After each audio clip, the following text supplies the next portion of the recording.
Alright, today we're doing a bathroom remodel in the city of Eagle Rock, and I just wanted to show you some of the tile that we're using for the client. She picked out a specialty tile that resembles what homes were built with probably about 100 years ago, and she special ordered this stuff pre-cut to fit her existing bathroom before we did the demo. So we had to kind of build back the bathroom to be the same size to make sure that this tile fit properly. Let me show you some of the patterns that we're going to be using, and then we'll take you into the bathroom and actually show you the progress of the tile work that we are actually doing. So these are basically like a 4-inch border. Let me show you the borders over here. And you can see how that sets up down here, darker and then lighter. And then these are 12 by 12s in here, and then every other one has a flower imprint in them. And they also gave us all these pre-cut squares and hexagons. And then here are some more hexagons cut in half, already all pre-cut, due to they're kind of hard to cut on a tile saw, which my tile guy's really good. You shouldn't have that problem. But this is what the pattern looks like. It was all pre-cut to a certain dimension, and then we have to kind of fabricate it as the cuts were done in the factory. Let me go ahead and take you inside the bathroom to show you the progress of the tile that we have set already. All right, so here's the bathroom. We've got our waterproof Schluter ditcher system on the floor. We did some Curdy board over here against our waterproof walls. We're filling in our niche right now.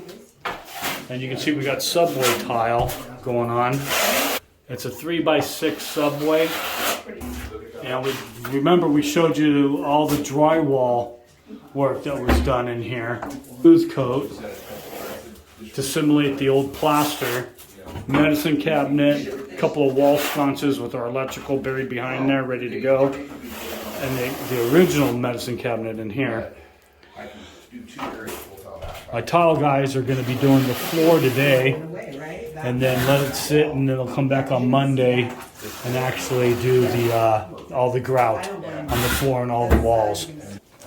And remember, this house is over 100 years old, so we're keeping the original window.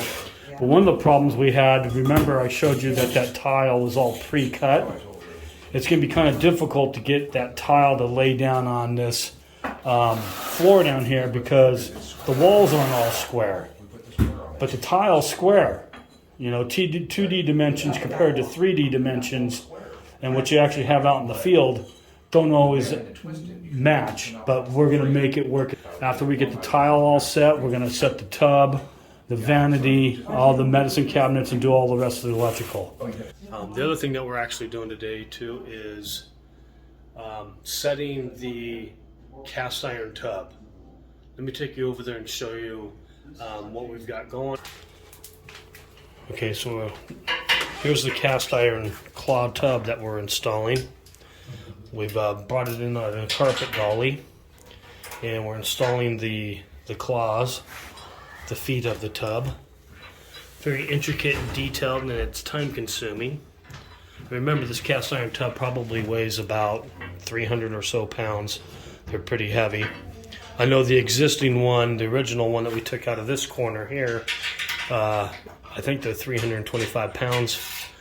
This one's probably real close to being the same, but it's going to go up against this back wall. We custom made some marble sills for the window, and one of the things that we needed to do was make sure that the cat door in the window could still open. And so it clears it by about an inch or so that works. But it's beautiful marble on the sill of the window and around the perimeter of the niche, along with that sill too. And one of the other things that we're trying to do is, if you can almost see the pattern of the floor around the perimeter.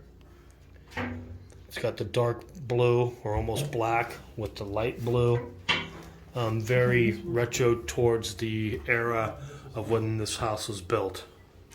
One of the other interesting things that we did was this first layer of tile. It's almost like a commercial grade, but it's got a little bullnose lip on it, and that goes around the whole perimeter, which made it really nice detail throughout. We've got some of the towel bars hung, we got the robe hung up there, the robe hooks, and we got our light fixture and our fans on. We also got our wall sconces up with those lights. And then we've got the old school medicine cabinet back in. If you see it right back there, this is original to the house. It's cast iron medicine cabinet, and it's approximately, 100 years old, along with the house. And then we retrofitted a new one above the sink area that almost duplicates the same style as the original medicine cabinet. But we'll show you the other processes once we get there. Once we start setting that tub, I'll show you what we're going to be doing there.